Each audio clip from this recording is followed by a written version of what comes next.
अस्सलामुअलैकुम दोस्तों, कैसे हैं आप लोग। उम्मीद करते हैं कि हम लोग खैरियत से होंगे। दोस्तों आज की वीडियो में हम कुवैत की कुछ बड़ी और इंपॉर्टेंट जो अपडेट आ रही है वो आप लोगों के साथ शेयर करने वाले हैं। तो अगर आप कुवैत में रहते हैं, कुवैत के हालात वाक़ियात से बाखबर रहना चाहते हैं, इस वीडियो को आप शुरू से लेकर आखिर तक जरूर देखें। सबसे पहली खबर आप लोगों के साथ शेयर कर दें कि कुवैत में सितंबर के महीने से नया कानून जो है वो लागू किया जा रहा है। जो भी नए वर्क वीजे पर या फैमिली वीजे पर कुवैत आएंगे नए गैर मुल्की, उनको अपना आपराधिक जांच जो है वो करवाना होगा, यानी कि उनको पीसीसी जांच जो है वो करवाना होगा। ये एक क्रिमिनल जांच होगा जो कि उनके देश में ही किया जाएगा।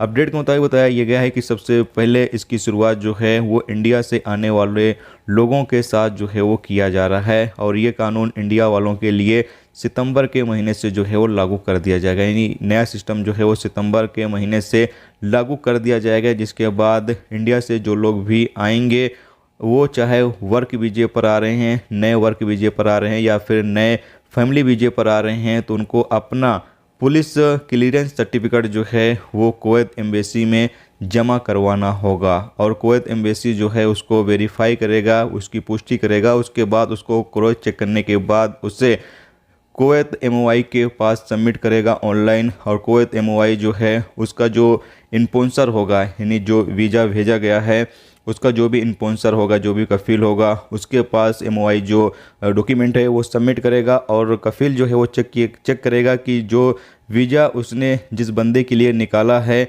वो वही बंदा है या नहीं। ये चेक करने के बाद में जो पूरा प्रोसेस है वो पूरा किया जाएगा। उसके बाद फिर बंदा जो है वो कुवैत आ सकेगा।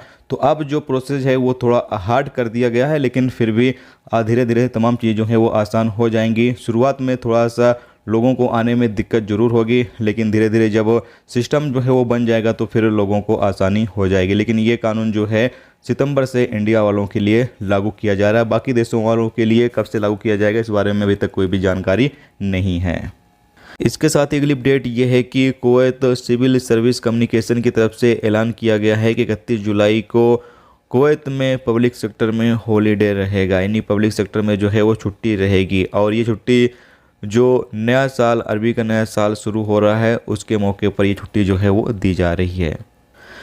इसके साथ दोस्तों अगली अपडेट ये है कि कुवैत मिनिस्ट्री ऑफ हेल्थ की तरफ से एक अपडेट जारी करके बताया यह गया है कि इस तरह का मैसेज अगर आपके पास आता है तो इस तरह के मैसेज का आप बिल्कुल भी रिप्लाई न करें, जिसमें कहा जाता है कि आप अपना सर्टिफिकेट जो है वो जमा कराएं, अपना पर्सनल जानकारी जो है वो दें, ताकि हम आपका जो वैक्सीन का प्रोसेस है वो पूरा कर सकें। तो यहाँ बताया यह जा रहा है कि MOOH की तरफ से कोई भी जो अपडेट है वो आपको नहीं दी जाती है, और ख़ास तौर से आपके पास कॉल वगैरह जो है वो बिल्कुल भी नहीं किया जाता है। तो अगर आपके साथ कोई भी कॉल वगैरह करके इस तरह की जानकारी हासिल करना चाहे, या फिर आपको SMS करके कोई इस तरह की जानकारी हासिल करना चाहे, तो आप बिल्कुल भी उसको जानकारी न दें, क्योंकि बताया ये जा रहा है कि इस तरह से लोग जो है वो धोखाधड़ी कर रहे हैं।